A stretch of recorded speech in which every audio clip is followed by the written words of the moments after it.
જાણે રત્નત્રયી અને તત્વત્રયી સ્વરૂપ પરમ ચેતનાનું આહ્વાન હોય તેમ વહેલી પરોઢે ઘરેથી નીકળેલા ચુનીલાલના અણ 3 દરવાજા તરફ મંડાયા.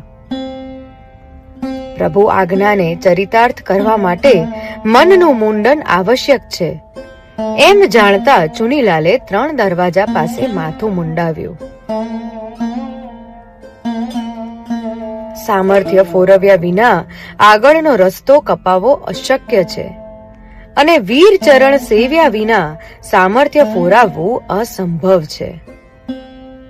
આ વાસ્તવિકતા ચુનીલાલના ધ્યાનમાં હતી. આથી સામર્થ્યના પર્યાય રૂપ વીર નામધારી શ્રી વીર વિજયજી મહારાજ સાહેબના ઉપાશ્રયે ચુનીલાલ આવ્યો.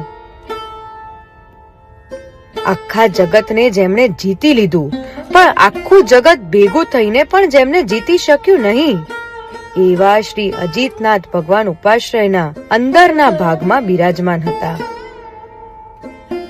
એમને જુહારીને પરમાત્માની પરમ સેવિકા માં પદ્માવતી માતાને પ્રણામ કર્યા. શ્રી વીર વિજયજી મહારાજની સશક્ત ઉર્જાથી વાસિત એ ઉપાશ્રયમાં એ સમયે ચુનીલાલ સિવાય કોઈ ન હતું. શ્રી વીર વિજયજી મહારાજા, શ્રી ગુરુદેવ પન્યાસ મણિ વિજયજી મહારાજા અને ગુરુજી શ્રી સુબાજીને ભાવ નમસ્કાર કરીને ચુનીલાલે પરમ બહુમાન ભાવે શ્રમણ વેશને હાથમાં ધારણ કર્યો. સમગ્ર શરીર રોમાંચિત થઈ ગયું. વર્ષોથી જે ક્ષણની પ્રતીક્ષા હતી એ ક્ષણ આજે સામે આવીને ઊભી હતી.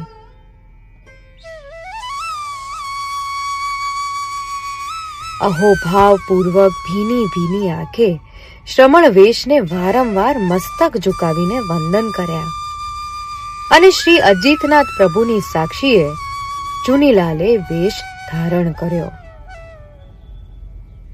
એ દિવસ હતો વિજયાદશમીનો. એ જેમ રાખે તેમ રહેવું પણ અહેસાસ હોય એના શરણમાં હોવાનો, એનું નામ વિજય.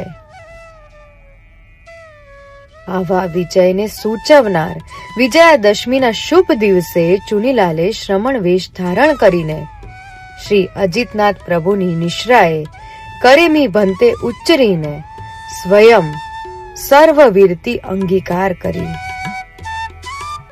આ ભવ અનામીની યાત્રા માટેનો જ જાણે હોય તેમ દીક્ષાદાતા ગુરુ ભગવંત ઉપસ્થિત ન હોવાથી સ્વયં દીક્ષિત ચુનીલાલનું નામકરણ ન થયું.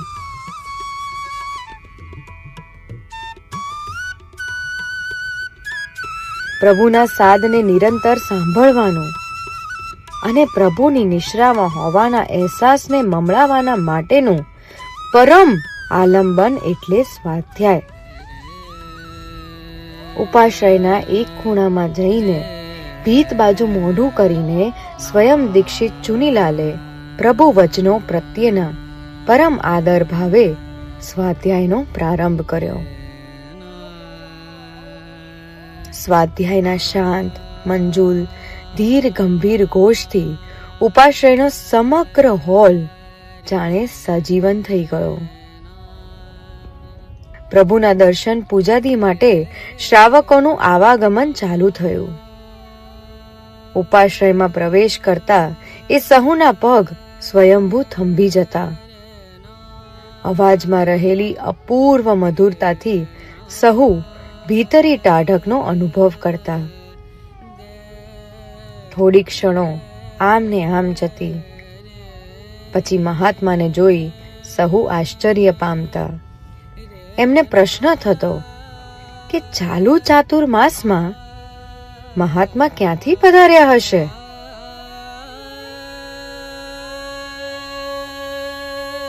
ઓમ શ્રી સિદ્ધિ સુરેશ્વર સદગુરુભ્યો નમઃ.